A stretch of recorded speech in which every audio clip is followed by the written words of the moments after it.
saludarles y estar acá nuevamente con ustedes. Espero que las bendiciones de Dios estén sobre sus vidas, sobre su familia, que podamos esta tarde recibir más de ello a través del mensaje de Dios. Vamos a abrir nuestras Biblias y voy a invitar a que busque la primera carta de Juan en su capítulo 4, versículo 18. En el Nuevo Testamento usted va a encontrar primera de Juan capítulo 4, versículo 18. Y cuando usted lo ha encontrado, nos ponemos en pie todos. Primera carta de Juan, capítulo 4, versículo 18. Capítulo 4, versículo 18.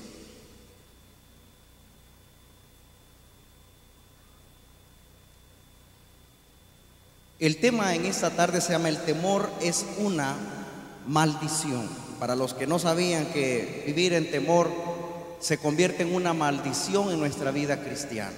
Así es que vamos a aprender acerca de eso. Vamos a leer primera de Juan en su capítulo 4, versículo 18. ¿Lo hemos encontrado? Amén. Bien, vamos a leerlo tal como está escrita la palabra de Dios. En el amor no hay temor. Diga conmigo: en el amor no hay temor,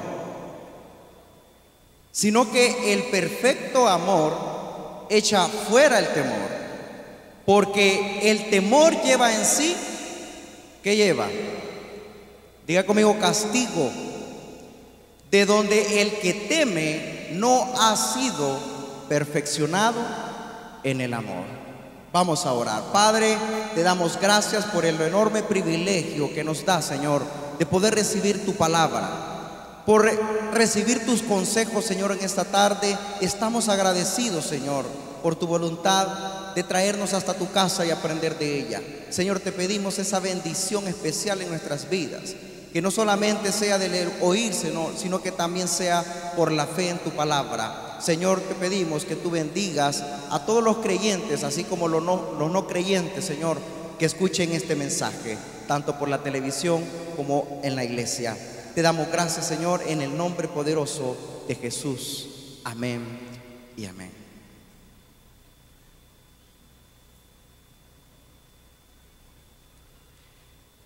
El temor es una de las enfermedades más comunes hoy en el siglo XXI que nosotros nos encontramos. Una de las causas por las cuales no solamente los incrédulos, sino que aún también los creyentes vivimos en temor es por la incredulidad y la duda en el poder de Dios en nuestras vidas. Nosotros como creyentes, hermanos, de la palabra, tenemos que vivir fuera del temor, tenemos que vivir libre de temor, porque el amor de Dios se ha manifestado en nosotros cuando nosotros decidimos seguir a Cristo. Un día que decidimos nosotros confesar nuestros pecados y poder seguir a nuestro Señor. El texto que hemos tomado en la primera carta de Juan, hermanos, cuando usted lee desde el versículo 7 hasta el versículo 21, se va a dar cuenta que Dios está hablando acerca de la esencia del amor y en qué consiste el amor de Dios.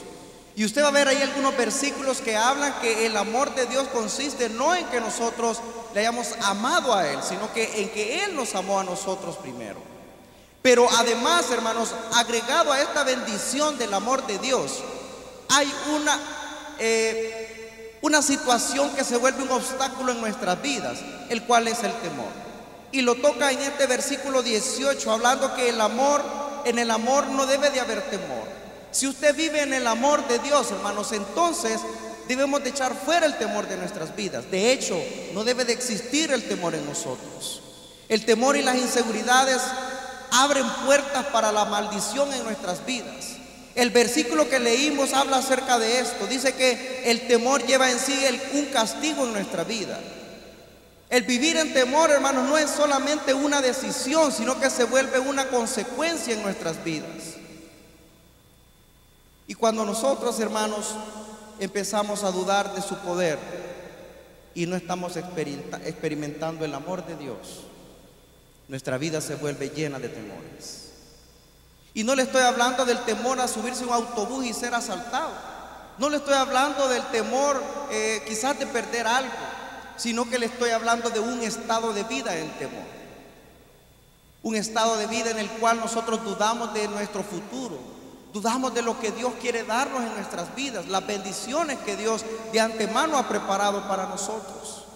Y lo vamos a ir viendo poco a poco en esta tarde. La Biblia registra 366 veces la frase no temas. Para aquellos que no saben, hermanos, son 366 ocasiones en el cual Dios nos llama a echar fuera el temor y a no temer de las situaciones que se presentan en nuestras vidas. Dios está interesado, hermanos, en que vivamos una vida en el amor de Dios y no en el temor. ¿Qué nos produce en nosotros el temor, hermanos? El temor, en primer lugar, produce incredulidad y desconfianza. El temor, en primer lugar, produce incredulidad y desconfianza. El temor, hermanos,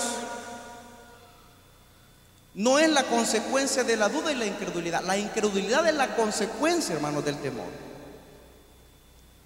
Cuando yo estoy viviendo una vida en temor, hermanos, entonces produce incredulidad y desconfianza. Mire lo que dice el Evangelio de Mateo en el capítulo 8, versículo 26. Y le voy a invitar a que lo busque. Mire lo que dice. Evangelio de Mateo en su capítulo 8, versículo 26. Vamos a leer lo que dice acá. En el 8:26. Él les dijo: ¿por qué teméis, hombres de poca fe? Entonces, levantándose, reprendió a los vientos y al mar, y se hizo grande bonanza. El temor, hermanos, es todo lo contrario a la fe. Y la fe se manifiesta a través de 4 pasos. Para los que anoten los 4 pasos de la fe. El primero de ellos es el oír. Vamos a ir a Gálatas capítulo 3, versículo 2. Vamos a ver, el temor, hermanos, es lo contrario a la fe. Entonces, ¿cómo se manifiesta la fe en nuestras vidas? Se manifiesta a través de 4 pasos. El primero de ellos es el oír. Mire lo que dice Gálatas en su capítulo 3, versículo 2. Vamos a ir a Gálatas, capítulo 3, versículo 2. Gálatas 3, versículo 2. Vamos a ir ahí. Gálatas está antes de Efesios, después de 2 de Corintios. En el capítulo 3, versículo 2 de Gálatas encontramos que esto solo quiero saber de vosotros: ¿recibisteis el Espíritu por las obras de la ley o por el oír con la fe?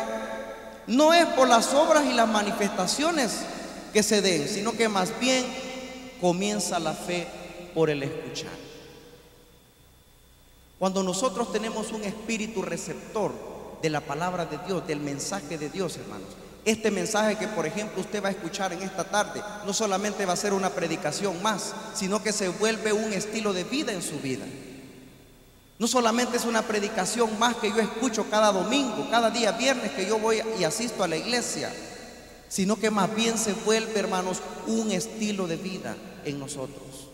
Cuando yo me vuelvo tan receptivo en la palabra de Dios, ahí comienza a obrar la fe en nosotros. Viene del oír. Ahora bien, no solamente basta con oír, sino que con aceptar también lo que estamos escuchando lo que Dios nos revela a través de su palabra, de ese devocional diario que usted hace todos los días, de esa oración que usted hace todos los días. Ahí, hermano, se va a manifestar y va a aceptar usted lo que Dios quiere decir a su vida. Pero también es necesario el tercer paso, que es el de confesar.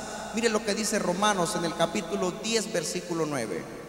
En Romanos capítulo 10, 9 vemos que si confesares con tu boca que Jesús es el Señor y que Dios se levantó de los muertos, entonces serás salvo. Entonces el tercer paso que yo debo de dar también para la fe es confesar que Dios está conmigo y que Dios es poderoso para poder levantarme yo ante cualquier situación que se presente en mi vida. Pero el cuarto paso debe de ser también el actuar. Mire lo que dice Santiago en el capítulo 2, versículo 20. Vamos a ir a Santiago más adelante. Mire lo que dice Santiago en su capítulo 2, versículo 20. Dice: ¿No fue justificado por las obras Abraham nuestro padre cuando ofreció a su hijo Isaac sobre el altar? ¿No ves que la fe actuó juntamente con sus obras y que la fe se perfeccionó por las obras? Y se cumplió la escritura que dice: Abraham creyó a Dios y le fue contado por justicia y fue llamado amigo de Dios. Muchos de nosotros entramos en una crisis y en un problema cuando vemos que el apóstol Pablo habla que no es por obras para que nadie se gloríe. Y muchas veces nosotros vemos esta situación como solamente basta con confesar y me olvido de las obras. Pero cuando vemos de repente que Santiago está hablando que también es importante las obras, entramos en una crisis teológica muchos de nosotros y pensamos que la Biblia se está contradiciendo. Pero más bien el versículo clave es el 22, que dice que no ves que la fe actuó, diga conmigo, juntamente con sus obras, y que la fe se perfeccionó por las obras. Es que lo que va a dar paso a la fe no son las obras, sino que la fe va a dar paso a las obras.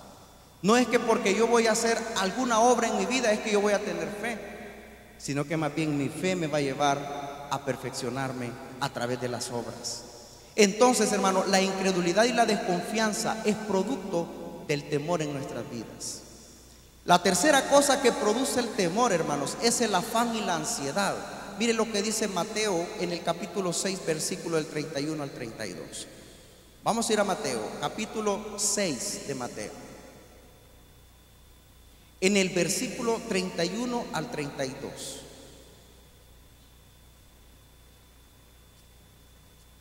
Versículo 6. Capítulo 6, perdón. En el versículo del 31 al 33. La segunda cosa que produce el temor es el afán y la ansiedad. Mire lo que dice el capítulo 6 de Mateo, versículo del 31 al 33. No os afanéis, pues diciendo que comeremos, o que beberemos, o que vestiremos. Porque los gentiles buscan todas estas cosas, pero vuestro Padre Celestial sabe que tenéis necesidad de todas estas cosas. Mas buscad primeramente el reino de Dios y su justicia, y todas estas cosas os serán añadidas. ¿Qué es lo que produce el temor en nuestra vida? Vuelve nuestra vida llena de ansiedades. ¿Nunca usted ha experimentado la ansiedad? Yo le aseguro que sí. Todos los que estamos aquí hemos experimentado la ansiedad. ¿Cuáles son los símbolos o los síntomas de vivir en una vida en ansiedad? Insomnio, falta de apetito, decaimiento, depresión.